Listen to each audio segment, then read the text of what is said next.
आप सभी को प्रभु यीशु मसीह के नाम में जय मसीह की।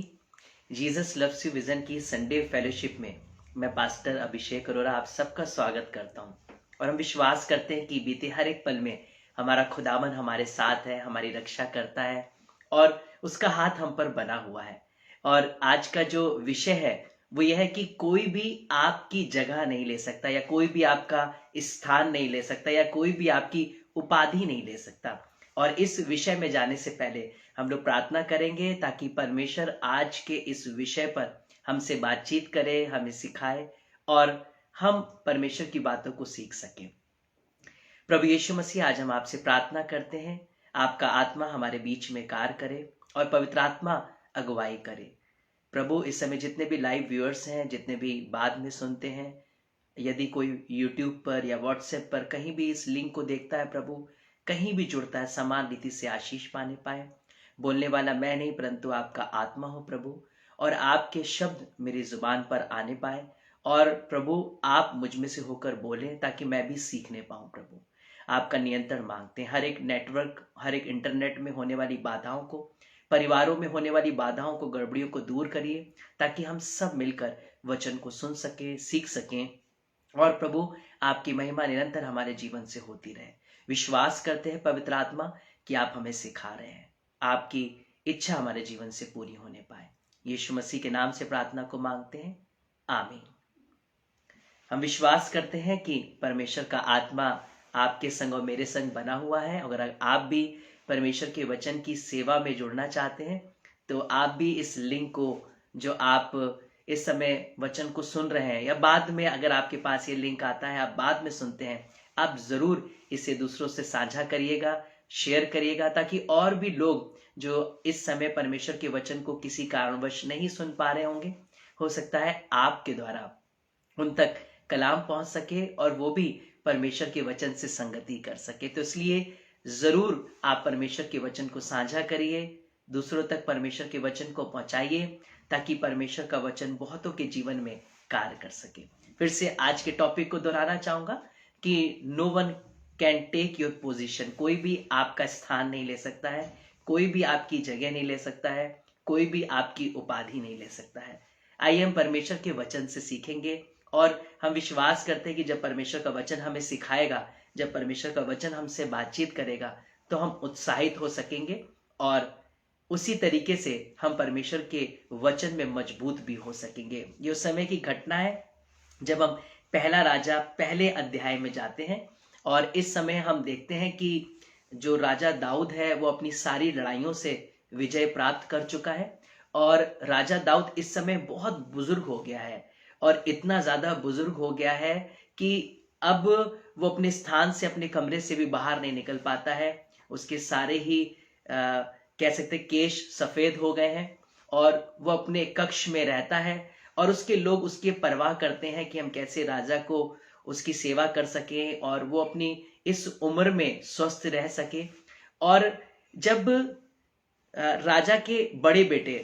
अदोनिया को इस बारे में पता चलता है कि मेरा पिता अब बुजुर्ग हो चुका है और वो अब पहले की तरीके से राज नहीं कर सकता है, तो उसने एक राजद्रोह किया। और राजद्रोह ये था कि बिना अपने पिता को बताए, बिना अपने पिता से रजामंदी किए, उसने सोचा पिता क्या कर सकता है, अब तो वो बुजुर्ग हो चुका है और उसके बाद का स्थान अब मेरा ही है, अब मुझे ही राजा बनना है और मेरी जगह और कोई भी अब राजा नहीं बन सकता है। इसलिए उसने, जानते हैं क्या किया, उसने सबसे पहले अपने राज के सबसे बड़े सेनापति, जो राजा की ओर से युद्ध लड़ता है, पूरी सेना का संचालन करता है, बहुत ही बलशाली है, ताकतवर है और दाऊद के सारे ही युद्धों में वो दाऊद के संग रहा है और उसने हमेशा दाऊद के कहने के अनुसार युद्धों को जीता है और वो बहुत ही बलशाली है और पूरी इजराइल की सेना उसके अधीन में है और जिसका नाम है योआब। और ऐसा लिखा हुआ है, सरूया का पुत्र योआब, उसको अदोनिया ने अपनी तरफ कर लिया है। और अब दूसरा होता है याजक। याजक को भी अपनी तरफ करना है क्योंकि याजक ही तो अभिषेक करेगा और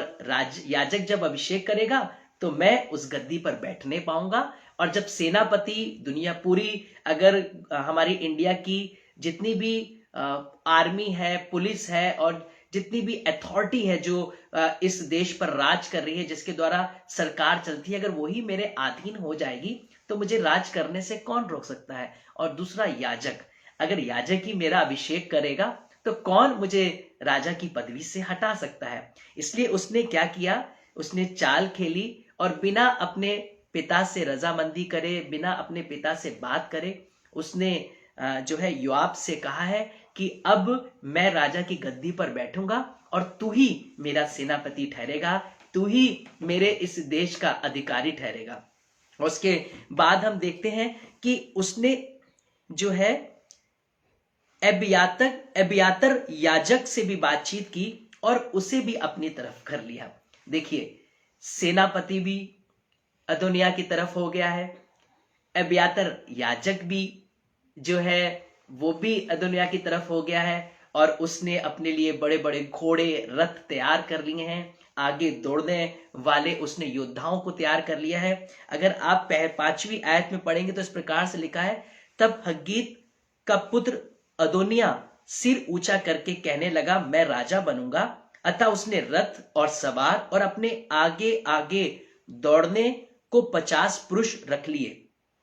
और हम इन बातों से देखते हैं कि उसने सारी प्लानिंग कर ली है कि वो राजा बने। और अब दाऊद तो बिस्तर पर है, दाऊद बुजुर्ग है और दाऊद के शरीर में अब वो बल नहीं है, वो ताकत नहीं है। और अदोनिया को पता है कि अब सारी अथॉरिटी मेरे हाथों में है, अब सारा ही संचालन मेरे हाथों में है, मैं बड़ा बेटा हूं, मैं ही राज करूंगा और मैं ही अब इस गद्दी पर विराजमान होऊंगा। और उसके बाद हम देखते हैं कि उसने देखा कि कौन कौन मेरी तरफ नहीं है। तो उसमें जो सदोक याजक है वो उसकी तरफ नहीं है,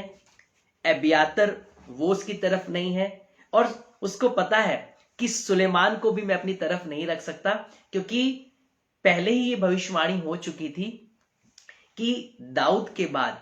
इज़राइल का राजा सुलेमान बनेगा और वो ही मेरा मंदिर बनाएगा। और ये सारी बातें अदोनिया जानता है, लेकिन उसके बावजूद भी उसने ये चालाकी खेली कि जब अथॉरिटी मेरे हाथों में है, जब पूरी आर्मी ही इस देश का संचालन, अथॉरिटी, सारे उच्च अधिकारी ही मेरे हाथों में है, सारा बल मेरे हाथों में है, याजक भी मेरी तरफ है, तो कौन मुझे राजा बनने से रोक सकता है। लेकिन नातान नबी और अबियातर और सदोक राजा जानते थे कि परमेश्वर की योजना अदोनिया के लिए नहीं परंतु सुलेमान के लिए है, इसलिए वो उसकी चापलूसी में नहीं आए। आज हम देखते हैं कि जब कोई बलशाली हो जाता है या कोई ऊंची उपाधि में पहुंच जाता है, हाई अथॉरिटी पे पहुंच जाता है, तो हम एक बात सोचने लग जाते हैं कि अब हमें मजबूरी में इसके पीछे चलना पड़ेगा, मजबूरी में इसकी बात को मानना पड़ेगा, क्योंकि सारी अथॉरिटी, सारा राज, सारा अधिकार ही इसी के हाथ में है, तो हमें इसी के पीछे चलना है। तो हम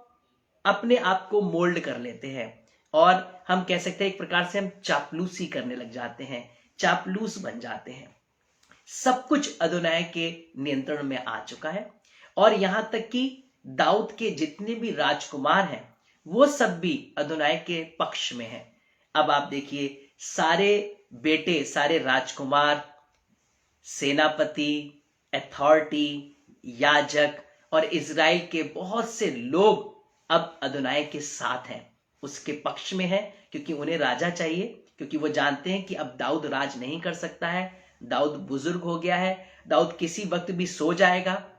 और हमें एक राजा चाहिए जो दाऊद के बाद हमारी अगुवाई करे। और अब ये इस योग भी नहीं समझ रहे हैं दाऊद को कि जाके दाऊद से मुलाकात करें, उससे पूछें, उससे बातचीत करें कि वो अपने मरने से पहले किसको ये अधिकार देना चाहता है। और योआब जो दाऊद का सेनापति रहा है, जो युद्धों में दाऊद के साथ रहा है, वो भी दाऊद के पास नहीं गया है। और यहां पर हम देखते हैं कि जो एबियातर याजक है वो भी इस समय दाऊद के पास नहीं गया है। लेकिन शूरवीरों में हम देखते हैं बनाया, नातान नबी और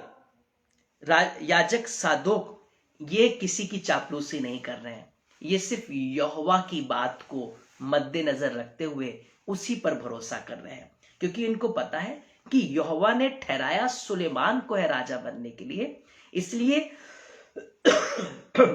चाहे इस समय अथॉरिटी अदोनाई के हाथ में है, चाहे राजा वो बनने जा रहा है, चाहे सारा अधिकार उसके हाथों में आ गया है,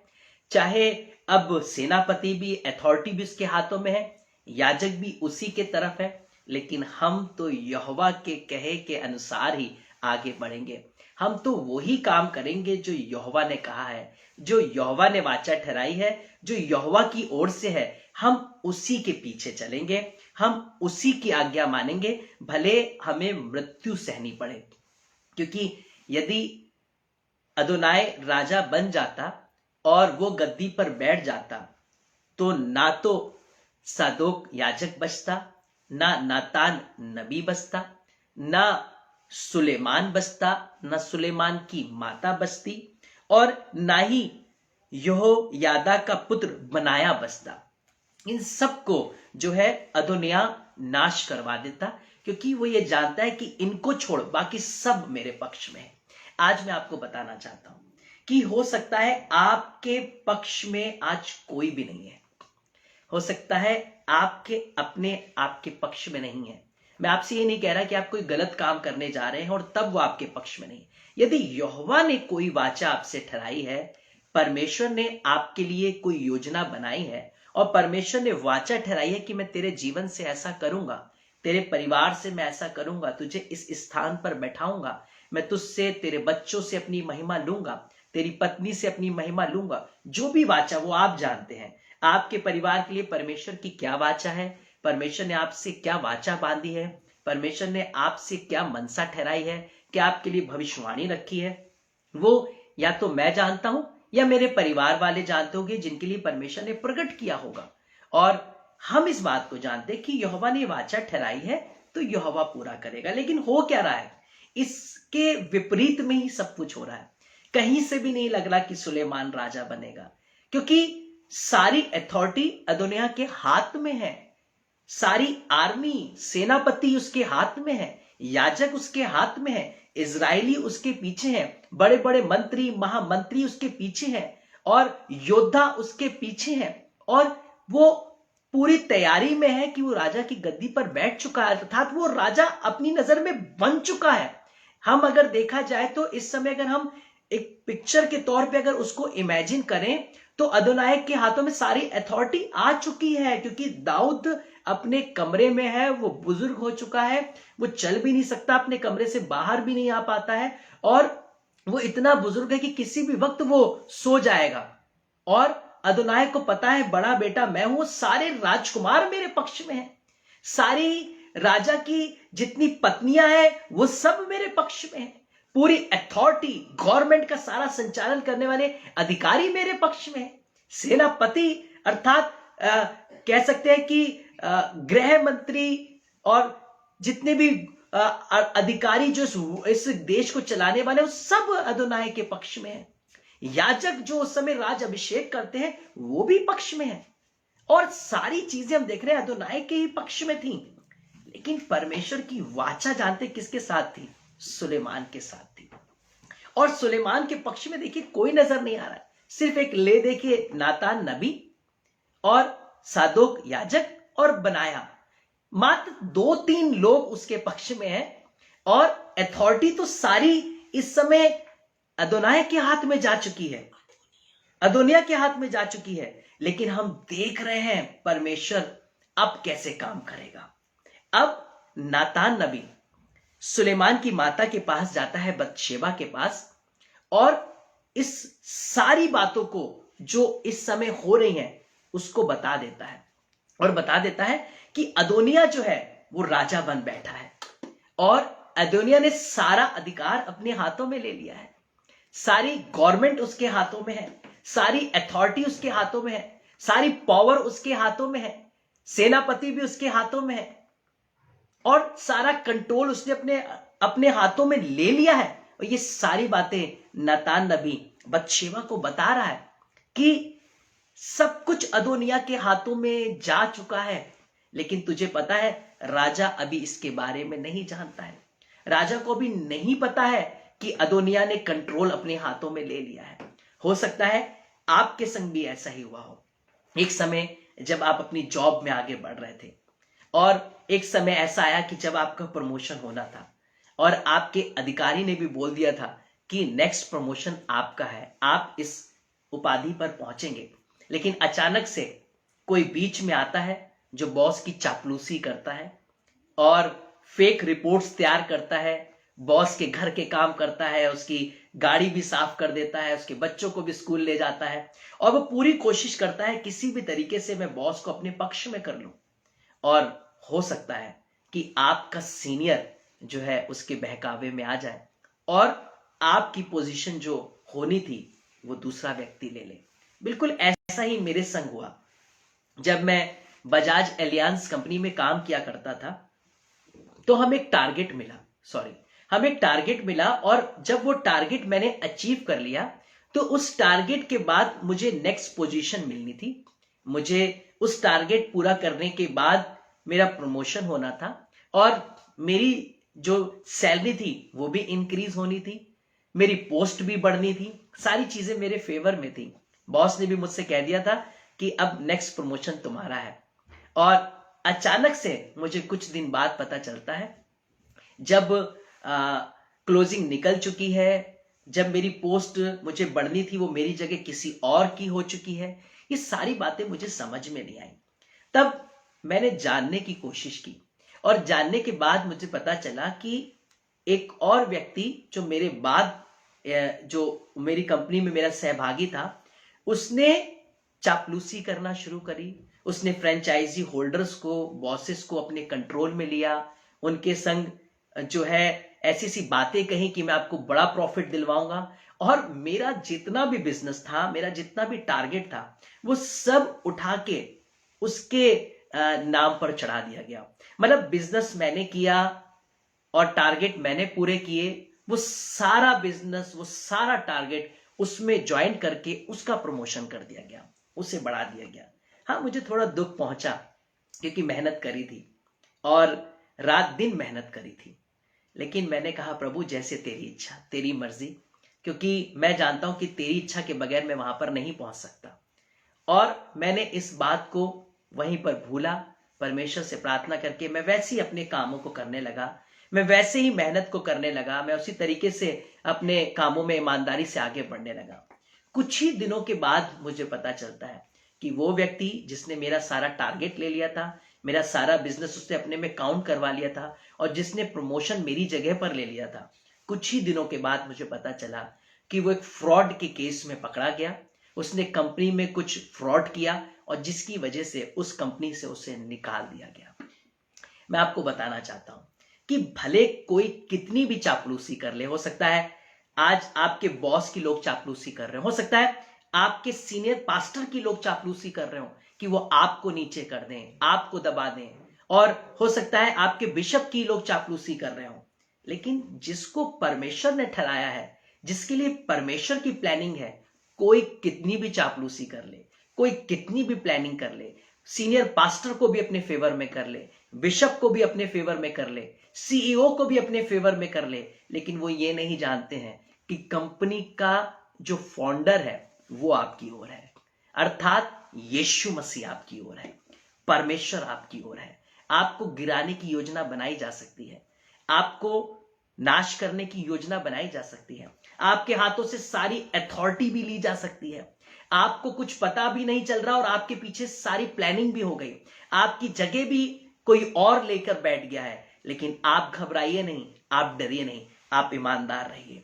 आप सच्चे रहिए, आप अपने परमेश्वर पे भरोसा रखिए और वो दिन आएगा जब फाउंडर, वो उस कंपनी का मालिक यीशु मसीह आपको उसी जगह पर पहुंचाएगा जिसके लिए उसने आपको रखा है। भले बीच में कितने भी लोग आ जाए, कितने भी लोग आपको, आपके खिलाफ लोगों, आपके सीनियर्स को भड़का दें, आपके बॉसेस को भड़का दें, आपके फैमिली में पेरेंट्स को भड़का दें, आपके इन लॉज में आपके mother in law, father in law को भड़का दें, आपके सीनियर पास्टर और बिशप को भड़का दें, सबको आपके अगेंस्ट में कर दे, चर्च को आपके अगेंस्ट में कर दे, लेकिन आप घबराइएगा नहीं, आप अडिग रहिएगा अपने विश्वास में, अपने कमिटमेंट में, अपने परमेश्वर में, और वो दिन आएगा जब परमेश्वर फिर आपके सर को ऊंचा करेगा और वो फाउंडर, वो अधिकारी जिसके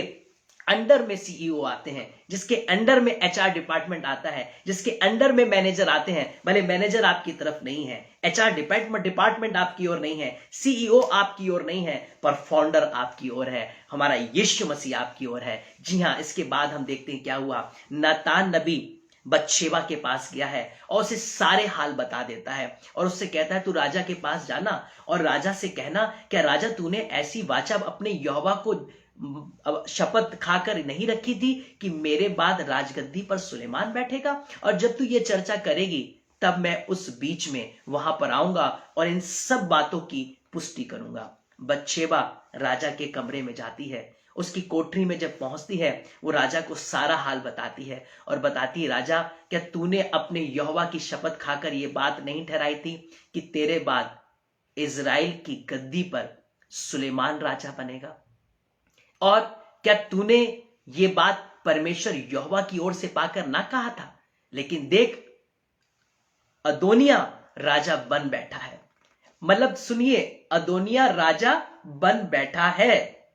प्रमोशन ले चुका है, अथॉरिटी ले चुका है, गवर्नमेंट को कंट्रोल में कर चुका है, सारा राज उसके हाथों में आ चुका है, अधिकारी वो बन बैठा है, सब कुछ उसके कंट्रोल में हो गया है। उसके बाद हम देखते हैं कि जब ये बात बतशेबा कर ही रही है, उसी बीच नातान नबी वहां पर पहुंचता है और वो नातान नबी इन सब बातों की पुष्टि करता और बताता है, हाँ राजा ऐसा ही हुआ है। और यहां तक अदोनिया ने जानते क्या किया है, सारे राजकुमारों को भी वहां पर निमंत्रण दिया है। तेरा सेनापति जो तेरे ओर से युद्ध लड़ता है, योआब, वो भी उसी की तरफ हो गया है। यहां तक कि याजक जो बलि चढ़ाते हैं, जो राज अभिषेक करते हैं, साधों की याजक भी उसकी तरफ हो गया है। सारे राजकुमार, तेरी पत्नियां और पूरा इजराइल अर्थात ज्यादा से ज्यादा उसी के पक्ष में है और उसने पूरा कंट्रोल ले लिया है और अदोनिया राजा बन चुका है। लेकिन अब देखिए, सब कुछ आपके हाथ से छिन चुका है, आप कहीं भी नजर नहीं आ रहे हैं, किसी फ्रेम में नहीं है, कोई जगह में आप नजर नहीं आ रहे, आप दबे कुछ नहीं और पिसे हुए हैं। अब आपको कोई पहचानता नहीं, अब आपको कोई जानता नहीं। यहां तक कि नातान नबी ने कहा कि जब अदोनिया इन कार्यों को कर रहा है और जब वो गद्दी पर बैठ रहा है, जब उसका राज अभिषेक हो रहा है, ना तो उसने मुझे बुलाया, ना सदोक राजक को बुलाया, ना बनाया को बुलाया, ना सुलेमान को बुलाया, ना सुलेमान की माता को बुलाया, क्योंकि वो ये जानता है कि यहोवा की मर्जी सुलेमान के लिए है और वो नहीं चाहता कि इनमें से कोई भी वहां पर आए और उसके हाथ से राज जाने पाए। हो सकता है आपको ऐसे निकाल दिया गया हो मानो आप है ही नहीं, राजकुमारों में आपको गिना ही नहीं गया, आपकी माता को पूछा ही नहीं गया, और वो लोग जो राजा की ओर से परमेश्वर के वचन को, वाचा को जानते हैं, उनको भी अलग कर दिया गया, उनको भी पॉलिटिक्स खेलकर पूरी तरीके से नजरअंदाज कर दिया गया है। अब आपकी जगह आपकी कंपनी में नहीं है, अब आपकी जगह आपके परिवार में नहीं रही, अब आपकी जगह आपकी कलीसिया में नहीं रही, अब आपकी जगह आपके पासवान की नजर में नहीं रही, अब आपकी जगह आपके चर्च के लीडर्स के बीच में नहीं रही, अब आपकी जगह चर्च की कांग्रेगेशन के बीच में नहीं रही, अब आपकी जगह चर्च के यूथ के बीच में नहीं रही, आपकी पदवी उठाकर किसी और को दे दी गई है, आपकी जगह किसी और को खड़ा कर दिया गया है, और आपसे जो वाचा परमेश्वर ने ठहराई थी, आपसे वाचा जो राजा ने ठहराई थी, वो सब वाचाएं आज पूरी तरीके से खत्म हो गई है। लेकिन पता है अब क्या हुआ? अब राजाओं को बनाने वाला खड़ा हुआ, अर्थात हमारा यीशु मसीह, जिसको अदोनिया को लग रहा था कि दाऊद अब बूढ़ा हो चुका है, अब वो कुछ नहीं कर सकता है, अब वो बुजुर्ग हो चुका है, वो मृत्यु शैया पर है, किसी भी वक्त सो जाएगा। वो ही बूढ़ा दाऊद फिर उठा और उसने बनाया को बुलाया और उसने कहा, जाओ नातान नबी को और सदोक याजक को लेकर जाओ और मेरे बेटे सुलेमान को मेरी सवारी पर बैठाओ और इसको ले जाकर गिहोन में लेकर जाके इसका राज अभिषेक करो, और राज अभिषेक करने के बाद इसे तुरहियों के संग और झांझ बजाते हुए, गीतों को गाते हुए, नरसिंगा फूकते हुए लेकर आओ और मेरी गद्दी पर इसे बैठाओ, और अब सुलेमान राजा बनेगा। जबकि अदोनाई एक बड़ा भोज कर रहा है, वो पार्टी कर रहा है अपने राजा के पद की, क्योंकि वो राजा बन बैठा है, सब कुछ उसके कंट्रोल में है, पूरी अथॉरिटी उसके कंट्रोल में है, गवर्नमेंट उसके कंट्रोल में है, अथॉरिटी और सारा वर्क A to Z उसने अपने कंट्रोल में ले लिया है, सारी ताकत उसके हाथ में है। और देखिए जब वो पार्टी कर रहा है, जब वो भोज कर रहा है और बड़े बड़े मंत्री, महामंत्री, सेनापति, याजक उसकी मेज पर उसके संग बैठकर खा रहे हैं, सेलिब्रेट कर रहे हैं उसके राजा के पद का, और उसी समय अचानक से नरसिंगा फूका जाता है, झांझ बजाई जाती है, तुरियां फूकी जाती है और इतना कोलाहल मचता है, इतनी ध्वनि उठती है, इतनी आवाज बुलंद हो जाती है कि बाइबल कहती है कि पृथ्वी फटने लगी, अर्थात पृथ्वी डोल उठी, भूडोल आ गया, ऐसा भूकंप आया कि चारों तरफ हाहाकार मच गया, जय जयकार के स्वर उठे, क्योंकि अब यहोवा आपके लिए खड़ा हुआ है, अब परमेश्वर आपके लिए खड़ा हुआ है। एचआर डिपार्टमेंट ने आपको छोड़ दिया है, सीईओ ने आपको निकाल दिया है, मैनेजर्स की नजर से आप हट गए हैं, लेकिन फाउंडर आपके लिए खड़ा हो गया है, परमेश्वर यहोवा आपके लिए खड़ा हो गया है। वो आपको उत्तराधिकारी बनाने के लिए तैयार है, उसने आपसे वाचा बांधी है। और अदोनाई कह रहा है ये कैसा कोलाहल है, योआब सेनापति कह रहा है कैसा शोर मच रहा है, कैसी हलचल हो रही है। उसी वक्त, उसी घड़ी, जी हां, अबियातर याजक का बेटा योनातन वहां पहुंचता है और वो बताता है ये कोलाहल नहीं, परंतु राजा की गद्दी पर सुलेमान बैठ रहा है और इसलिए पूरा इजराइल चिल्ला रहा है। राजा दाऊद ने अपनी पदवी, अपना स्थान, अपनी गद्दी सुलेमान को दे दी है और सुलेमान राजा बन गया है, और जिसके लिए पूरा इजराइल कोलाहल मचा रहा है, जय जयकार करा जा रहा है। जैसे अब तक यहोवा दाऊद के संग रहा, वैसे यहोवा सुलेमान के साथ है। ध्यान से सुनिए क्या लिखा, जैसे अब तक यहोवा दाऊद के साथ था, वैसे यहोवा सुलेमान के साथ है। और ये वाली बात सुनते ही अदोनिया घबरा गया, योआब घबरा गया, सदोक याजक जो पदवी रखते हैं, जो राजाभिषेक करते हैं, जो कलीसिया को चलाते हैं, जो संचालन करते हैं, आज वो भी घबरा रहे हैं, क्योंकि वो लोगों की सुनने के अनुसार, उनके मुख को देखकर, उनकी बातों को सुनकर फैसला कर रहे हैं, जो यहोवा की सुना करते थे एक समय, जो याजक, जो पासवान, जो बिशप यहोवा की सुना करते थे। आज वो लोगों की सुन रहे हैं और वो कार्य कर रहे हैं जो लोग कह रहे हैं। सॉरी। और इस समय हम देखते हैं कि गद्दी पर सुलेमान बैठ गया है और दाऊद ने अपनी गद्दी सुलेमान को दे दी है। और अदोनाय, योआब, सारे मंत्री आज भाग रहे हैं, डर रहे हैं। गद्दी पाने के बाद भी, अथॉरिटी पाने के बाद भी, सब कुछ पाने के बाद भी अब उनका कुछ नहीं रहा, क्योंकि राजा आज सुलेमान की तरफ खड़ा है। माय डियर फ्रेंड्स, परमेश्वर आपकी ओर है। यदि परमेश्वर ने आपसे कोई वाचा ठहराई है और आप सीधी चाल चलते हैं, आप कोई पॉलिटिक्स नहीं कर रहे हैं, आप वही कर रहे हैं जो परमेश्वर ने कहा है, आप वही कर रहे हैं जो परमेश्वर चाहता है, तो आप विश्वास रखिए कि आपकी पदवी, आपका स्थान, चाहे वो आपके परिवार में हो, चाहे वो आपकी कंपनी में हो, आपके नेबर्स के बीच में हो, आपकी कलीसिया में हो, जहां भी परमेश्वर ने जो आपके लिए उपाधि ठहराई है, जितना भी है, छोटा बड़ा, जो भी पदवी, जो भी स्थान, जो भी जगह, उसके लिए आप घबराइए नहीं, डरिए नहीं, कोई पॉलिटिक्स मत चलिए, कोई चापलूसी मत करिए, यहोवा के पीछे ईमानदारी से चलिए। वो याजकों को आपकी तरफ करेगा, वो मंत्रियों को आपकी तरफ करेगा, वो अधिकारियों को आपकी तरफ करेगा, और सब आपके खिलाफ भी हो जाएंगे। वो डरेंगे, वो कांपेंगे, वो घबराएंगे, क्योंकि यहोवा आपकी ओर होगा। आज मैं आपको बताना चाहता हूं सॉरी, अगर आपके संग अनफेवर हुआ है, आपके संग कभी ऐसा हुआ है कि आपके खिलाफ पॉलिटिक्स की गई है, आपके परिवार में या आपके स्थान में, आपकी कंपनी में, आपकी किसी भी जगह पर, आपके फ्रेंड सर्किल में, आपके रिलेटिव्स के बीच में, आपको नीचा करने की कोशिश की गई है, आपको दबाने की कोशिश की गई है, आपका हक मारने की कोशिश की गई है, आपकी जो माँ बाप से जो विरासत में आपके लिए आपका हिस्सा है वो छीनने की कोशिश की गई है, आप मत डरिएगा, मत घबराइएगा, यहोवा पर भरोसा रखिएगा। जो आपका है और जो परमेश्वर ने आपके लिए ईमानदारी से रखा है, ठहराया है, और जिसके लिए परमेश्वर ने आपसे वाचा बांधी है, वो आपको मिलेगा। आप बिल्कुल मत डरिएगा। आज हो सकता है आप कहीं सफर कर रहे हो अपने परिवार में, आज सफर कर रहे हो अपने कंपनी में, सफर कर रहे हो अपने रिलेशन में, सफर कर रहे हो अपने माँ बाप के संग रहते हुए भी आप कम फेवर देख रहे हो, किसी का ज्यादा फेवर देख रहे हो। आप अपने अधिकारों को, अपने हिस्से की चीजों को दूसरे के पास जाते हुए देख रहे हो। आप लड़िएगा नहीं,